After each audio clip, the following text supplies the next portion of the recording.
Ustadz diundang ke bank konvensional, selalu saya ceramah di bank konvensional. Itu banyak video saya ceramah di bank konvensional, tapi duitnya tak saya ambil. Allah pula tak Ustadz ambil, jelas kami tengok duit Ustadz ambil. Saya ambil, tapi saya serahkan ke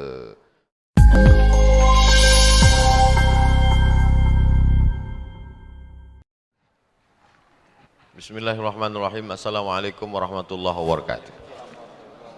Assalamualaikum Ustadz. Waalaikumsalam. Bagaimana pahala yang didapat pemuda yang bersabar meninggalkan maksiat di tengah dunia akhir zaman ini? Pertama, innama yuwaffas sabiruna ajrahum bighairi hisab. Orang yang sabar itu dapat pahalanya bighairi hisab, tak bisa dihitung, unlimited. Tapi itu kan sabar ketika anak meninggal, sabar ketika rugi, sabar ketika ditipu orang. Itu sabar level paling bawah. Sabar yang paling tinggi adalah sabar menahan diri dari maksiat. Anak muda ganteng, kekar, berotot, diajak pacaran, tak mau. Oh, itu yang hebat. Cuman masalahnya itu cuma ada di sinetron-sinetron religi waktu Ramadan aja. Itu yang pertama. Yang kedua, sab'atun yudhilluhumullahu fi dhillihi yawma la dhilla illa dhilluh. 7 golongan yang dapat naungan pada padang mahsyar. Waktu itu tak ada tempat naungan kecuali Allah. Di antara yang dapat naungan itu adalah syabun nasha'a fi ibadatillah, anak muda yang beribadah kepada Allah. Maka saya bangga subuh ini banyak saya tengok anak-anak muda. Yang tua-tua tak usah kita ceramahi lagi. Emang udah masanya lah. Masanya beramal soleh. Kapan lagi? 3. La tazalu qadama 'abdin yaumal qiyamah. Nanti pada hari kiamat kaki manusia ini tak bergeser sampai ditanya. La tus'alunna yauma idzin anin na'im. Dia akan disoal, akan ditanya. Di antara pertanyaan yang ditujukan kepada kita adalah an syababihi fima ablah. Masa muda kemana saja kau pakaikan? Masa muda kau kemana aja? Pengajian dengan Ustaz Somad. Kemana lagi? Pengajian di Ar-Rahman dengan Ustaz Dr. Muhardi Muhammad Saleh. Di mana lagi? Pengajian online webinar. Di mana lagi? Pengajian di YouTube. Pengajian. Yang keempat tentang Ashabul Kahfi. Fityatun amanu bi rabbihim wa zidnahum huda. Mereka adalah anak-anak muda yang beriman kepada Allah. Zidnahum huda. Maka kami tambah-tambah hidayahnya. Ternyata hidayah itu bisa bertambah. Ditambah. Zidnahum huda. Anak-anak muda ini kami tambah hidayahnya, kata Allah Subhanahu wa ta'ala. Mudah-mudahan anak-anak muda Pekanbaru ini diselamatkan Allah dari narkoba, diselamatkan Allah dari sabu-sabu, diselamatkan Allah dari seks bebas, diselamatkan dari LGBT. Baru-baru ini ada aplikasi coins yang menghasilkan uang. Apa hukumnya Ustadz? Karena di aplikasi itu kita harus top up saldo dulu, karena di dalam Islam tak boleh ada bagi persen. Dia tak jelaskan secara detail pertanyaannya. Kalau mau buatkan pertanyaannya detail, baru saya jawab secara detail. Tapi secara umum, karena jawab pertanyaannya umum, saya jawab umum. Selama transaksi itu bebas dari pertama gharar gambling, tak boleh ada gambling, judi. Yang kedua, tak boleh ada ghish, tipu. Yang ketiga, tak boleh ada zulm, aniaya. Karena pertanyaannya umum, saya jawab umum. Kalau pertanyaan khusus, saya tunjukkan di mana letak haramnya. Selama dalam transaksi itu tidak ada ghish, tipu, tidak ada zulm, aniaya, tidak ada gharar gambling, ketidakjelasan, maka transaksi itu halal. Duit yang diperoleh untungnya halal. Tapi kalau ada salah satu dari 3 unsur ini, atau ada 2 atau ada 3-tiganya, maka haram. Syarat masuk surga tadi, man akala thayyiban, makanannya mesti baik. Makanan yang tak baik, dapat duit haram, diberikan sepiring lontong sayur, berubah menjadi setetes darah, masuk dia ke takai jantung, dari jantung menyembur dia ke otak, isi otak hitam otak ini gara-gara makan haram. Kalau sudah otak jahat, mata jahat, telinga jahat, kaki jahat. Anakku ini bukan main jahat Pak Ustadz. Nah, itulah makan haram. Awak aja makan baik kadang-kadang jahat. Tetangga saya suami istri kerja di bank konvensional. sering mengasih kami makanan, padahal uangnya duit riba. Kalau dibuang kan mubazir. Jadi macam mana Pak Ustadz? Nama kitabnya Fatawa Mu'asirah. Nama penulisnya Syekh Yusuf Al-Qaradawi. Bukunya sudah diterjemah ke bahasa Indonesia, Gema Insani Press. Judulnya Fatwa-Fatwa Kontemporer. Bunga dari bank konvensional boleh disalurkan ke masalih ammah, lembaga yang dinikmati masyarakat umum, panti jompo, anak yatim, fakir miskin. Bingung kami Pak Ustadz, kemana kami masukkan? Salurkan ke Yayasan Tabung Wakaf Umat, karena itu untuk kepentingan masalih umat. Yayasan Tabung Wakaf Umat bukan punya Abdul Somad. Kalau Abdul Somad mati, yayasan itu tak turun ke anak, ke cucu saya, tak ada hubung kait. Sudah fakta integritas, ini milik umat. Pengurusnya dipakai ramai 35 orang yang terdiri dari 4 unsur. Unsur alumni Azhar Mesir, unsur alumni UIN Suska Angkatan 96 kawan-kawan saya kuliah, unsur jamaah, dan unsur tim UAS. 4 unsur. Banyak yang komplain, kenapa yayasan ini terlalu gemuk? Karena kalau gemuk ini payah bergerak. Saya bilang ada yayasan yang terlalu kurus, saking kencangnya habis yayasan itu dilarikannya. Memang sengaja kita buat gemuk biar supaya orang susah mau membuat haram. Nah itu. Oleh sebab itu salurkan ke lembaga. Kalau dikasihnya dalam bentuk makanan, Pak Ustadz macam mana? Serahkan ke panti jompo, panti yatim. Kan banyak panti yatim di Pekanbaru. Antarkan kalau dikasih. Ustadz diundang ke bank konvensional. Selalu saya ceramah di bank konvensional. Itu banyak video saya ceramah di bank konvensional. Tapi duitnya tak saya ambil. Allah pula tak Ustaz ambil. Jelas kami tengok duit Ustaz ambil. Saya ambil, tapi saya serahkan ke masjid. Tak pernah dari awal dulu. Bukan sejak viralnya aja. Alah, itu kan sejak viral dulu-dulu, dari dulu-dulu. Dari dulu-dulu. Awal saya pulang 2004 sini, asal dapat duit tuh, saya buat satu plastik. Plastik dari bank konvensional. Ditumpuk banyak. Habis itu saya serahkan. Masukkan ke amplop, bagi masjid. Tak pernah saya ambil. Roti itu saya ambil, saya bawa pulang. Saya bawa dulu cerita lama nih. Ceramahlah saya di bank konvensional. Sekarang ini jarang bank konvensional ngundang. Mungkin sakit hati orang tuh saya bilang haram-haram. Dulu waktu masih belum apa kali. Dikasihnya lah kue kotak. Kue kotak hari Senin waktu itu saya ceramahnya sore jam 5. Ustadz nggak minum? Nggak, aku puasa. Terus sampai lampu merah depan Masjid Ar-Rahman. Maksud saya kue kotak ini mau saya kasihkan ke anak-anak yang jual itu. Tak ada anak-anak sore itu. Macam tahu dia saya bawa kue haram nih. Tak ada. Habis itu saya lanjutkan. Lanjut saya masuk saya jalan flyover belok kiri apa?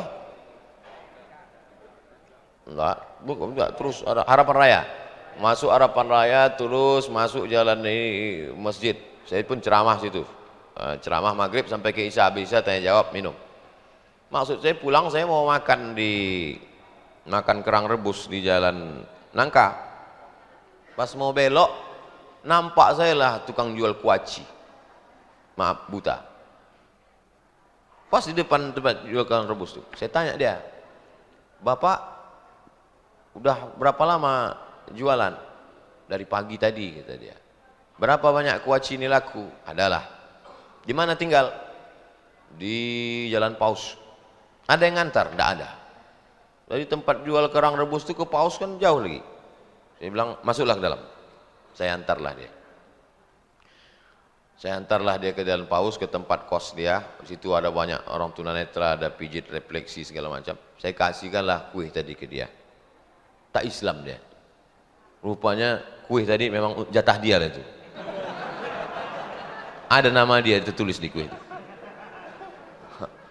Nah, itu. Jadi saya renung kemana lah jatuh kue ini nanti. Rupanya ke dia. Nah, bayangkan tuh, perjalanan kue itu. Saya dan suami berniat ingin mendaftar haji, tapi uang kami kurang sekitar 25 juta. Sudah kami coba pinjam ke abang dan ke kakak agar bisa cukup, tapi belum bisa. Apa bisa kami ikut talangan haji yang dibuat oleh bank? Datanglah kita ke bank konvensional. Assalamualaikum, selamat pagi gitu. Mana mau dia waalaikumsalam, selamat pagi gitu dia. Saya ini mau beli mobil, dikasihnya kita duit. Kalau kita pinjam duit, bayar duit berlebih. Pinjam 100 juta, bayar 120, riba namanya. Disitulah letak ribanya. Duit sama duit berlebih, riba. Masuk kita ke bank syariah. Assalamualaikum bank syariah. Waalaikumsalam Bapak. Aku mau beli mobil, mau pinjam duit 100 juta. Enggak bisa. Uang dengan uang riba. Kenapa di bank syariah itu bisa menjadi halal? Bapak untuk apa duit 100 juta? Untuk beli mobil. Mana dialernya? Ini. Bank syariah membeli mobil tuh ke dialer. Bank syariah membeli mobil tuh ke dialer. Sekarang mobil punya siapa? Punya bank syariah lah. Mobil itu punya bank syariah. Lalu kemudian bank syariah menjual mobil tuh ke saya secara cicil. Boleh apa tak boleh? Akadnya adalah jual beli. Itulah yang disebut dengan murabahah. Murabahah artinya permodalan dapat untung. Siapa yang mengasih saya modal beli mobil tadi? Bank memodal. Bank membeli mobil, maka sebetulnya bank dapat untung dari akad tijaroh. Tijaroh itu dagang, menggale bank itu jual beli dia. Jelas? Nah, sekarang kalau mau berangkat haji, akad apa yang mau dipakai? Hah? Kalau tadi kan jelas, mobil itu dibeli. Sekarang mobil itu punya bank. Lalu saya membeli mobil. Kalau mau berangkat haji, akad apa yang mau dipakai? Kalau duit sama duit bertambah maka riba. Menabung aja. Tapi Pak Ustadz, kalau menabung ini kapan berangkatnya? Nabung cukup setor, bayar, berangkat. Tak berangkat pahalanya udah dapat. Sebetulnya kita ini mau haji atau mau foto-foto, biar supaya orang tahu kita sudah haji. Berapa banyak orang tak haji dapat pahala haji, berapa banyak orang haji berkali-kali tak haji. Nah, oleh sebab itu mudah-mudahan kita haji dan dapat pahala haji. Amin. Hidup ini tak usah sulit. Hidup sudah susah, jangan bikin susah. Apa hukumnya menyembunyikan kebatilan serta melindunginya, sehingga kebatilan tersebut sudah menjadi fitnah di tengah-tengah masyarakat? Saya pertanyaan-pertanyaan yang ngambang-ngambang ini tak suka saya. Saya suka tuh to the point, langsung aja. Saya kan jawab gitu kan, selalu saya jawab tuh langsung. Seorang tukang melarikan duit masjid sampai saat ini belum selesai. Apakah hutang tersebut menjadi tanggung jawab pengurus? Apakah hutang itu dipertanggungjawabkan di dunia dan di akhirat? Ada pengurus masjid memegang duit masjid. Duit masjid itu duit pengurus atau duit umat? Umat mengangkat pengurus secara musyawarah, diangkatlah ketua masjid, namanya Abdul Somad. Nih ketua masjid. Lalu Abdul Somad beserta jajarannya mau memplester Masjid Ibadur Rahman Jalan Sukakarya. Maka saya mengangkat tukang. Maka saya angkat tukang, saya buat perjanjian hitam di atas putih, MOU. Bahwa tukang akan menyelesaikan bangunan. Bangunannya ini, duit yang disetor sekian, akan selesai dalam sekian hari. Kalau tidak, maka kau tukang, ku penjara, kan kau ke dalam penjara. Mesti jelas MOU-nya. Maka ketika tidak terwujud, siapa bertanggung jawab? Jelas, penjarakanlah bersama kalau tak selesai bangunan. Oleh sebab itu maka wa amruhum syura bainahum. Orang beriman itu bermusyawarah dalam memutuskan suatu perkara. Ini masalah amanah, amanah umat oleh jamaah. Makanya kalau ada pengurus minjam duit, Ustaz Somad, ya ini ada jamaah minjam duit. Itu bukan duit kita, saya bilang. Duit masjid itu duit umat. Saya diangkat jadi ketua masjid, maka kuasa saya. Kalau sampai duit itu hilang, saya lah bertanggung jawab di hadapan Allah, daripada saya bertanggung jawab di padang mahsyar. mempertanggungjawabkan amal lagi, mempertanggungjawabkan mata, telinga, tangan, kaki, hati, pikiran lagi, mempertanggungjawabkan dia pula lagi. Banyak betul lah tanggung jawab kita ini. Oleh sebab itu hati-hati tentang masalah amanah ini. Beras sama makanan lainnya diberi sama. Pak Ustadz, akikah beras sama makanan lainnya diberi sama kakaknya boleh? Ini mesti dibawakan ke Fakultas Pendidikan Jurusan Bahasa Indonesia. Pak Ustadz, akikah.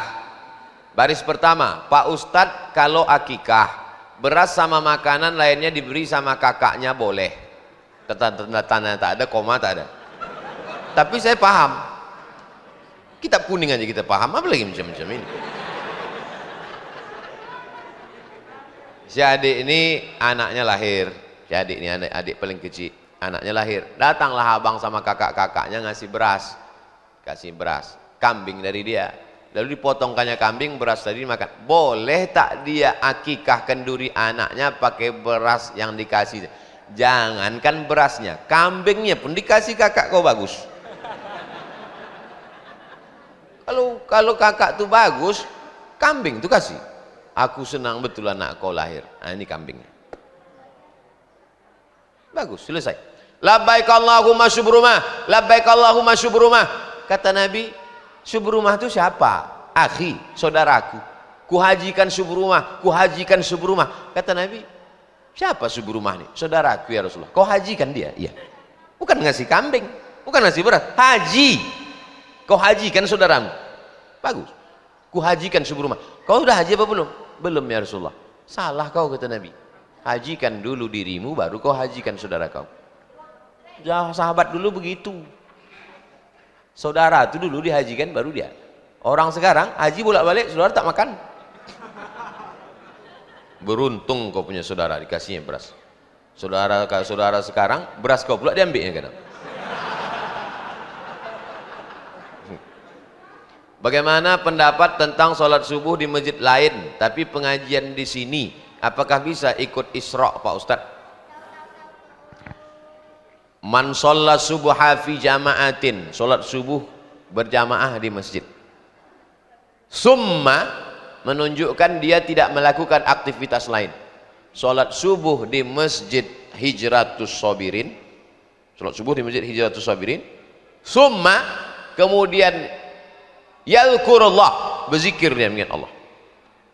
Majelis kita ini majelis zikir, karena yang kita kaji hadis, tak ada cerita lain. Bahwa ada yang tersenyum ketawa, bukan saya nyuruh, kalian sendiri. Summa kemudian dia duduk berzikir mengingat Allah hatta tatlu'as syam, sampai terbit matahari. Summa kemudian langsung menunjukkan di situ langsung yusolli rakaatain. Oleh sebab itu salat. Kalau cukup 3 syarat, salat subuh berjamaah, duduk berzikir mengingat Allah sampai terbit matahari, cukup 3 syarat, namanya isyraq. Jadi kalau ada tadi yang sholat subuhnya di masjid lain, datang dia kemari, sholat sunat dia, maka masuknya duha. Tapi bahwa isyraq lebih tinggi daripada duha, duha lebih tinggi daripada isyraq, mana kita tahu? Boleh jadi yang itu lebih ikhlas. Ikhlas ini malaikat pun tak tahu, apalagi saya. Nah, jadi yang sholat subuh tadi di masjid lain, datang dia ke sini, jangan pula yang sini. Aku lebih dulu masuk surga dari kau lagi. Mudah-mudahan kita semua masuk surga. Ustadz, saya punya seorang nenek yang umur 95 tahun. Jadi di masa kecilnya dia sudah termasukkan jin oleh orang tuanya. Jadi di hari tuanya perilakunya tak seperti sering berjalan berkilo-kilometer tanpa lelah. Kadang-kadang memakan rumput. Jadi seandainya kami Allah berkehendak umpamanya meninggal dunia, apakah itu suatu dosa bagi anak cucunya? Jinnya ini mesti dikeluarkan. Jadi zaman dulu nenek moyang kita ini kan berkawan sama jin. Ada itu dalam surat Al-Jin juz 29.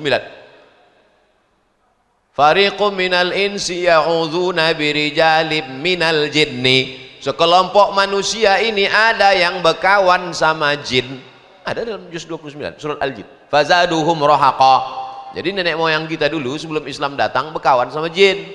waktu ayahnya mati, jin itu hidup karena umur jin ini panjang. Jin itu umurnya panjang, dia bukan kena diabetes, tak ada, jantung koroner tak ada, covid pun tak mempan. Jadi jin umur panjang.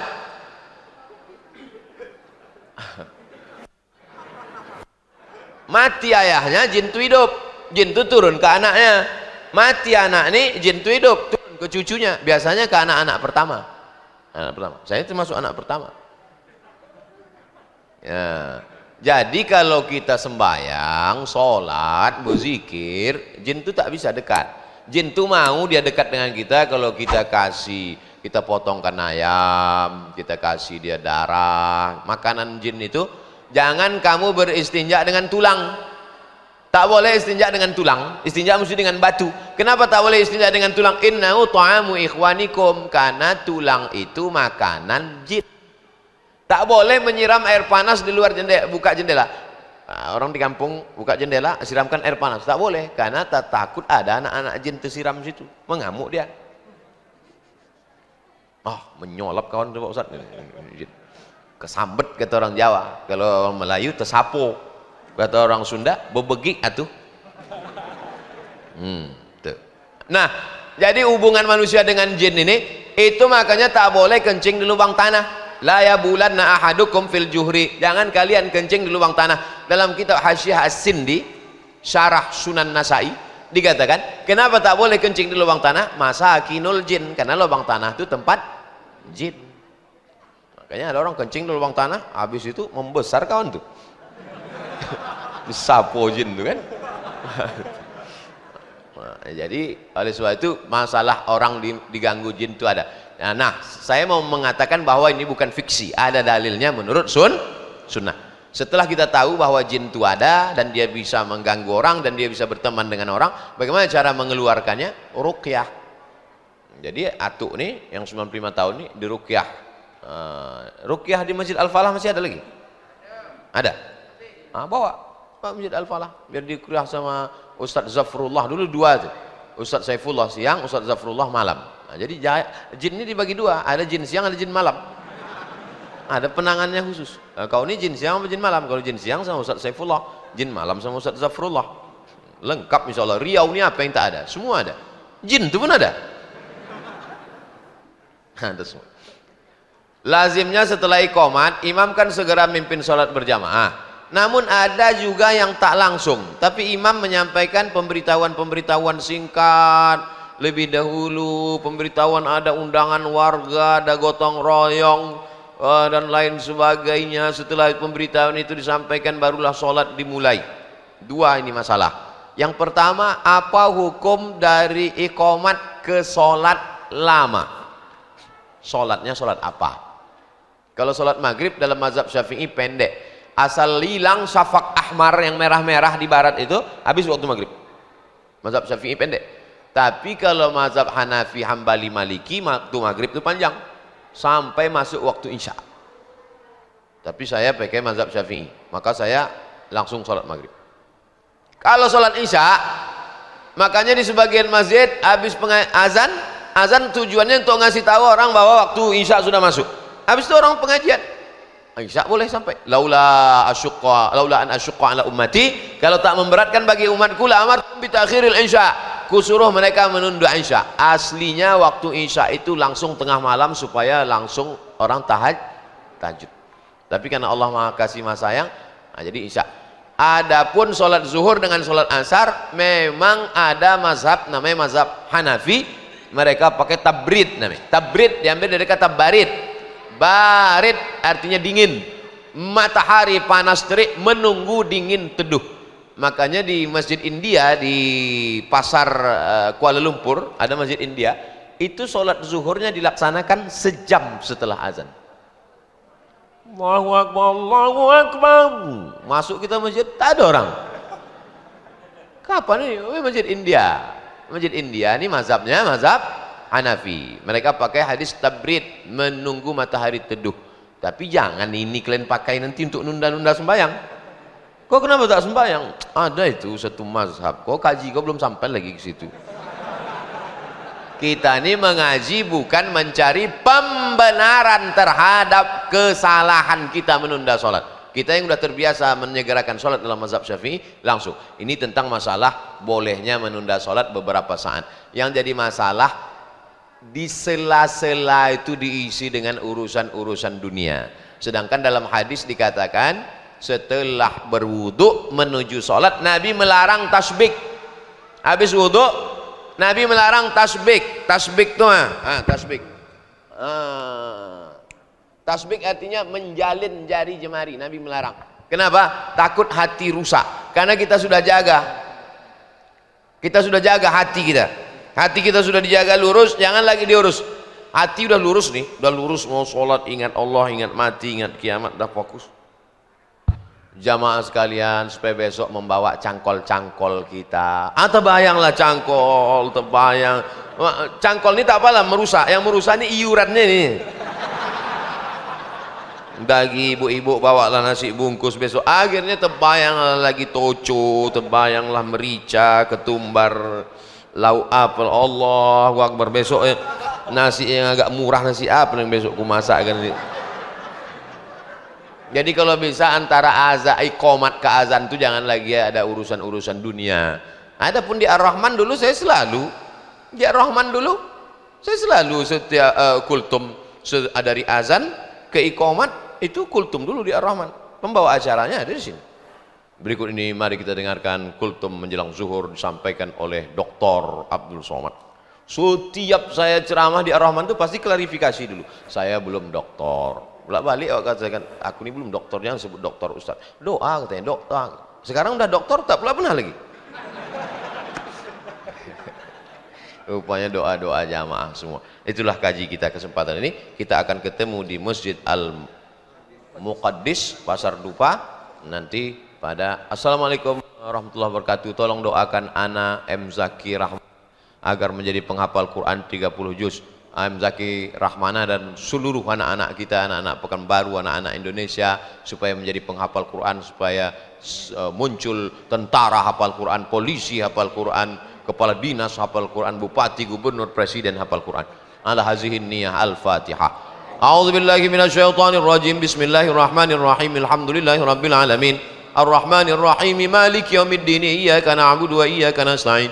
Ihdinas siratal mustaqim, siratal ladzina an'amta 'alaihim ghairil maghdubi 'alaihim waladdallin. Amin. Allahumma shalli ala sayidina Muhammad wa ala ali sayidina Muhammad. Allahumma inna natawassalu ilaika bihaqqi nabiyyika Muhammad sallallahu alaihi wasallam an tashfi mardana. Saudara-saudara kami yang sedang kau uji dengan penyakit, beri kesembuhan ya Allah.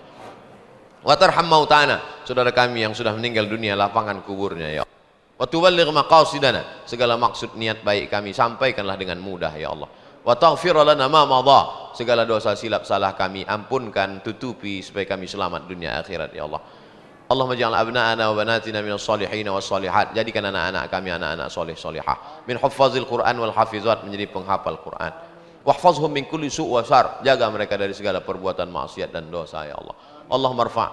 Allahumma rfa'na al-ghala wal waba wal fahsya wal riba wal zina wal munkar. Angkatlah malapetaka, bencana, musibah, bil khusus wabah COVID-19 ini dari negeri kami ya Allah.